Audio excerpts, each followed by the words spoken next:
Praise the lord. ప్రియులారా, మనం కొన్ని వాక్య భాగాలు ధ్యానించుకొని ఆరాధనలోనికి ప్రవేశిద్దాం. కీర్తనల గ్రంథం 121వ కీర్తన మనం మార్చి చదువుకుంటాం. Psalms 121 we will read alternatively before we go into a time of worship. కొండల తట్టు నా కన్నులెత్తుచున్నాను, నాకు సహాయము ఎక్కడి నుండి వచ్చును?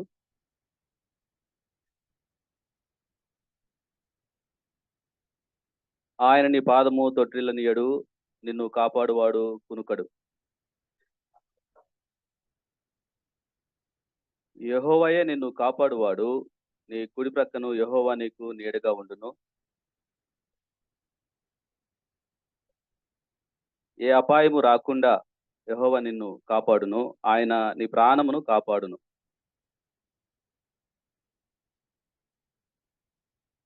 ప్రియులారా, మరికొన్ని వాక్య భాగాలు నేను మీకోసం చదువుతాను. 127వ కీర్తన 1-2 వచనాలు నేను చదువుతున్నాను.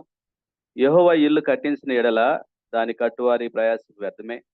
యెహోవా పట్టణమును కాపాడని ఎడల దాని కావలి వారు మేల్కొనియుండుట వ్యర్థమే. మీరు వేకువని లేచి చాలా రాత్రి అయిన తర్వాత పడుకొనుచు కష్టార్జితమైన ఆహారము తినుచుండుట వ్యర్థమే. తన ప్రియులు నిద్రించుచుండగా ఆయన వారికి ఇచ్చుచున్నాడు. మరొక వాక్య భాగం కూడా చూసుకుంటాం. యోబు గ్రంథం 5వ అధ్యాయం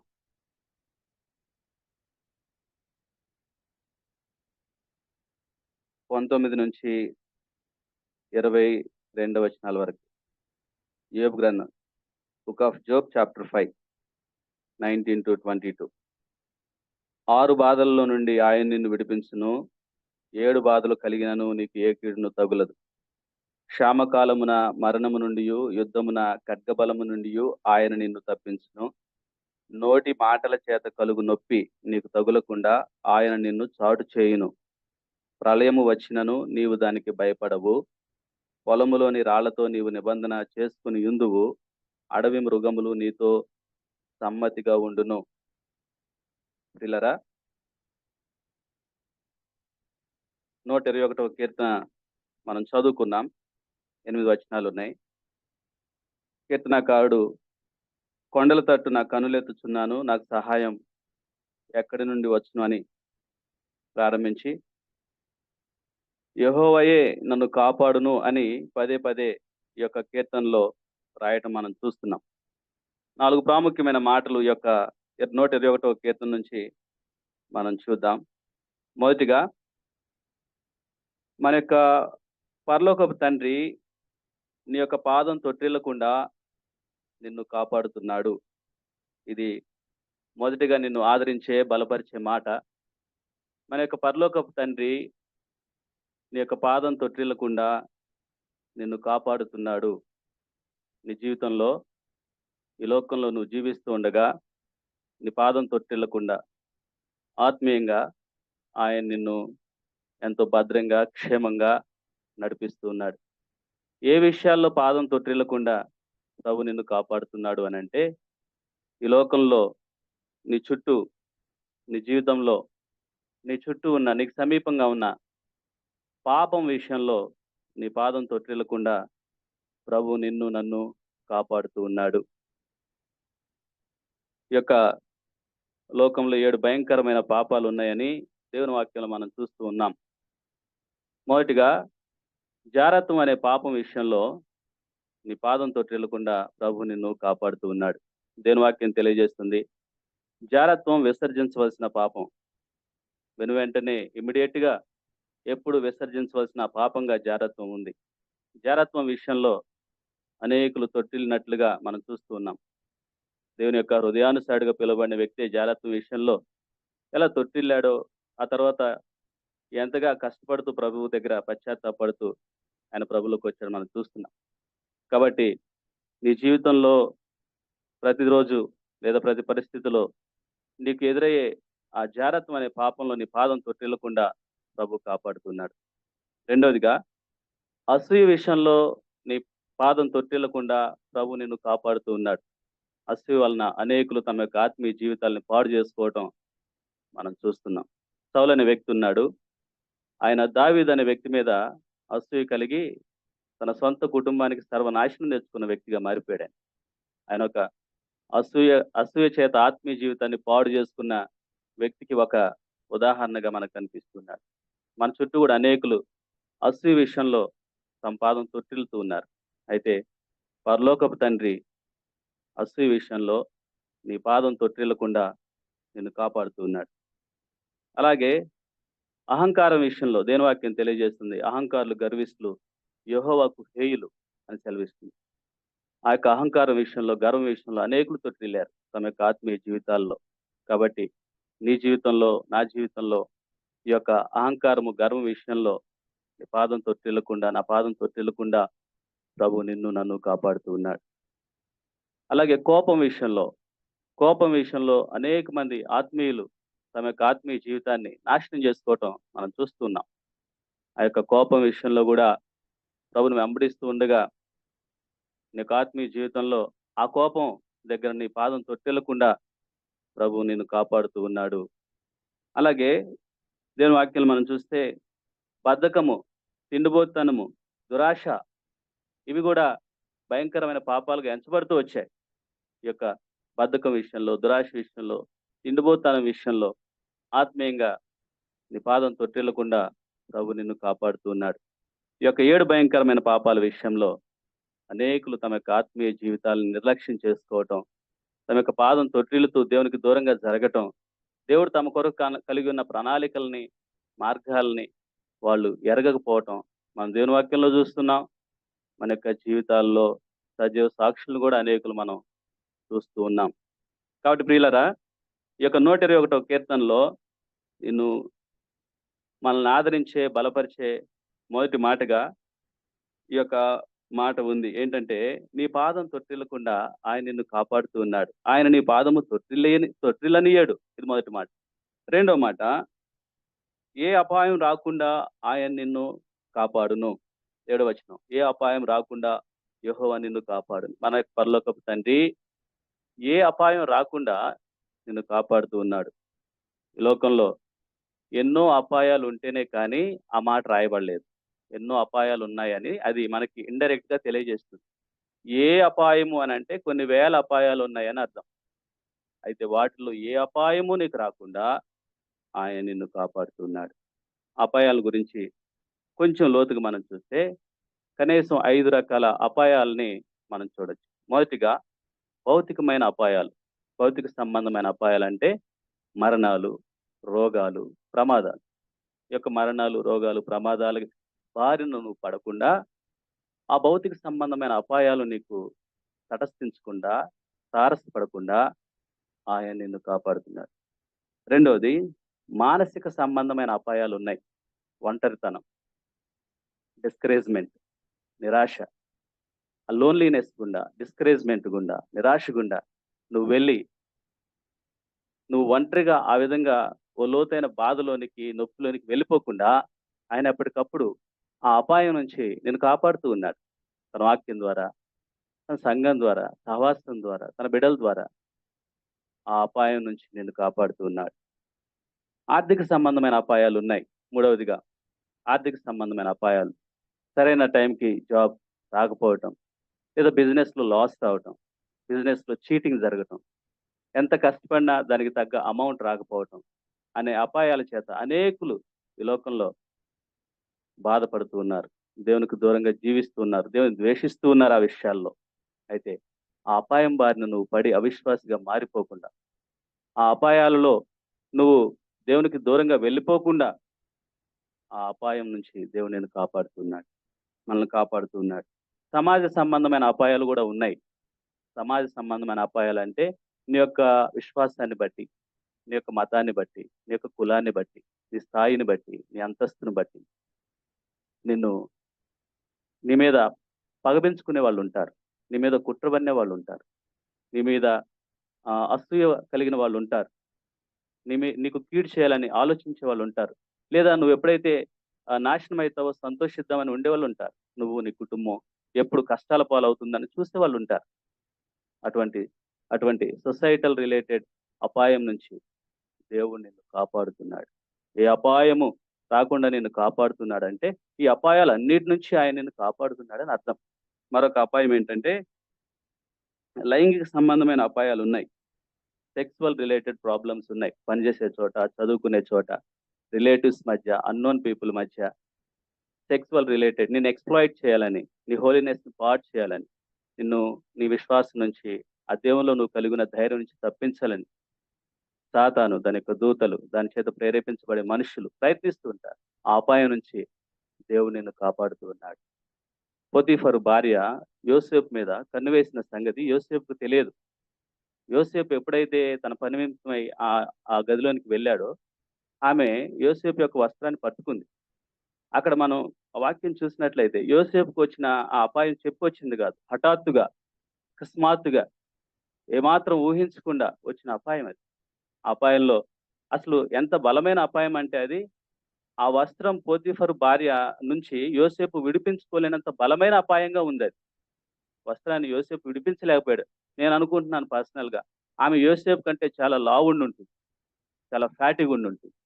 ఎందుకంటే వస్త్రాన్ని విడిపించుకోలేకపోయాడు. అపాయం చూసారా ఎంత బలంగా ఉంది. ఇటువంటి అపాయాల నుంచి, జారత్వం అనే అపాయం నుంచి నీకు చెప్పకుండా, తెలియకుండా హఠాత్తుగా నీకు సంభవించే రకరకాల అపాయాల నుంచి ఆయన నిన్ను కాపాడుతూ ఉన్నాడు. ప్రియులారా, అపాయాలు చెప్పి రావు.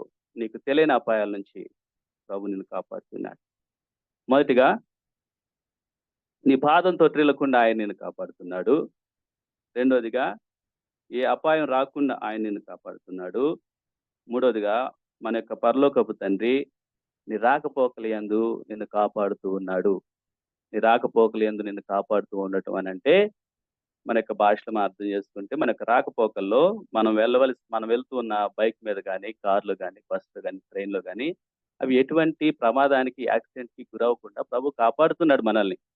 కాపాడి తన యొక్క ఈ యొక్క సజీవ లెక్కలో మనల్ని ఉంచుతూ ఉన్నాడు. మన యొక్క ఆయుష్‌ని పొడిగిస్తూ ఉన్నాడు. కొన్నిసార్లు మనం ప్రయాణించాల్సిన వెహికల్స్ గూడా బస్ గాని, ట్రైన్ గాని అవి మిస్ అవ్వకుండా గూడా ప్రభు మనకి సహాయం చేస్తూ ఉన్నారు. ఆ విధంగా మనకు రాకపోకల్లో చాలా మంది ప్రయాణాలు చేసేటప్పుడు ప్రయాణం చేసిన ప్రతిసారి ఒక వస్తువు పోగొట్టుకుంటారు. వాళ్ళకి అలవాటది. మనలో చాలా మంది ప్రయాణాలలో ఆ విధంగా వస్తువులు పోగొట్టుకోకుండా ప్రభు సహాయం చేస్తున్నారు. ఒకసారి సాక్ష్యం విన్నాం. అంకుల్ కారు ఆగిపోయినప్పుడు సరిగ్గా మెకానిక్ ఆ షాప్ దగ్గరే ఆగిపోయేదంట. అప్పుడు ఆ మెకానిక్ వచ్చి ఆ కార్ రిపేర్ చేసేవాడు. ప్రభు రాకపోకల్లో ఎంత కృప చూపిస్తే, ఎంత శ్రద్ధ కలిగి ఉంటే మన యొక్క రాకపోకలు అంత సజావుగా జరుగుతున్నాయి. ఆలోచించండి. ఈ రాకపోకల్లో ఆయన నిన్ను కాపాడుతున్నాడు. ఒకసారి నేను చదువుకునే దినాల్లో ఆర్టీసీ బస్సులో అప్ అండ్ డౌన్ చేస్తున్నా కాలేజీ నుంచి ఇంటికి. రాత్రికాల సమయంలో డ్రైవర్ నిర్లక్ష్యం కారణంగా ఒక టర్నింగ్ దగ్గర బస్సు ఉన్నపాటుగా అకస్మాత్తుగా లిటరల్‌గా పడిపోయింది. అలా బోల్తా పడిపోయింది. డ్రైవర్‌కి గాయాలయ్యాయి. మరొక ఇద్దరు, ముగ్గురికి గాయాలయ్యాయి. ఆ బస్‌లో ఉన్న దేవుని బిడ్డలు, విశ్వాసులు నాతో కలిపి. మేము బయటకొచ్చి చూస్తే కనీసం మా బట్టలు గూడా నలగలేదు. ఇక అదే పెద్ద యాక్సిడెంట్ ఆ ఏరియాలో. చాలా మంది ఆశ్చర్యపోయారు. అయితే దేవుని బిడ్డలు ఎంతగా ఆయన కాపాడుతూ, కృప చూపిస్తూ వారి పట్ల శ్రద్ధ కలిగొచ్చాడో అదొక ఉదాహరణ. మన రాకపోకల్లో ఆయన మనకి తోడుగా ఉన్నాడు. ఇశ్రాయేలీయులు 40 సంవత్సరాలు ప్రయాణం చేశారు అరణ్యంలో. మనం చదువుకున్నాం. వారి యొక్క చెప్పులు అరగలేదు, బట్టలు పాతగలేదు.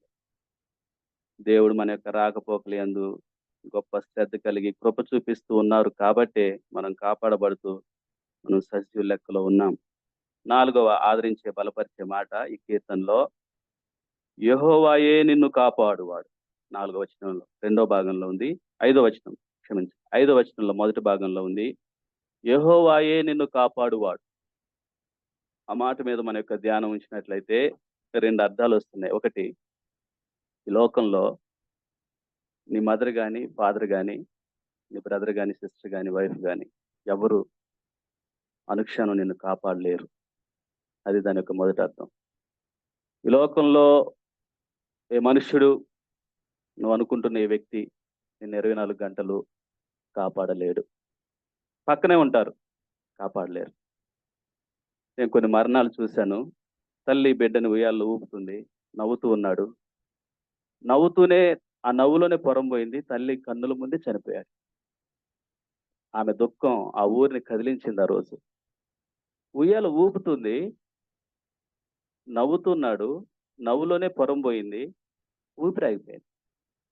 ఉయ్యాలెక్కించిన తల్లి సజీవంగా ఎక్కించింది. శవంగా మళ్ళీ ఉయ్యాలో నుంచి తీస్తుంది. యెహోవాయే నిన్ను నన్ను కాపాడువాడు. ఈ లోకంలో ఏ వ్యక్తి నిన్ను నన్ను కాపాడలేడు. ఇది మొదటి అర్థం. ఇదే వచనంలో ఉన్న రెండో అర్థం ఏంటంటే, నువ్వు ఎన్ని రోజులు ఆయన పట్ల, ఎన్ని నెలలు, సంవత్సరాలు ఆయన విషయాల్లో, ఆయన ఆజ్ఞలలో నిర్లక్ష్యంగా ఉన్నా, దేవుని బిడ్డగా ఉంటూ, దేవుని బిడ్డగా ఉంటూ, ఆయన యొక్క ఆజ్ఞలలో నువ్వు ఎంతకాలం నిర్లక్ష్యంగా ఉన్నా, ఈ విషయంలో, నిన్ను కాపాడే విషయంలో, ఒక్కరోజు కూడా ఆయన నిర్లక్ష్యంగా లేడు. ఇది రెండవ అర్థం.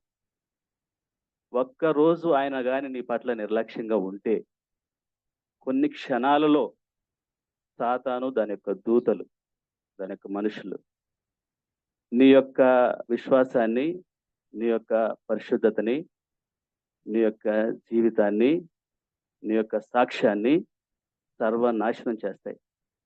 ఇది రెండవ అర్థం. యెహోవాయే నిన్ను కాపాడువాడు అనంటే, మొదటిగా ఆయన తప్ప నిన్ను కాపాడేవాడు ఈ లోకంలో ఎవరు లేరు. ఇది మొదటిది. రెండవది, ఆయన విషయంలో నువ్వెంత నెగ్లిజెన్స్‌తో ఉన్నా, నిన్ను కాపాడే విషయంలో ఆయన నెగ్లిజెంట్‌గా లేడు. కొన్ని సంవత్సరాల క్రితం మేము ఒక రెసిడెన్షియల్ స్కూల్‌లో పనిచేస్తున్నా. నాతో పాటు పీఈటీ ఉండేవాడు. మేమిద్దరం క్రిస్టియన్స్‌మి.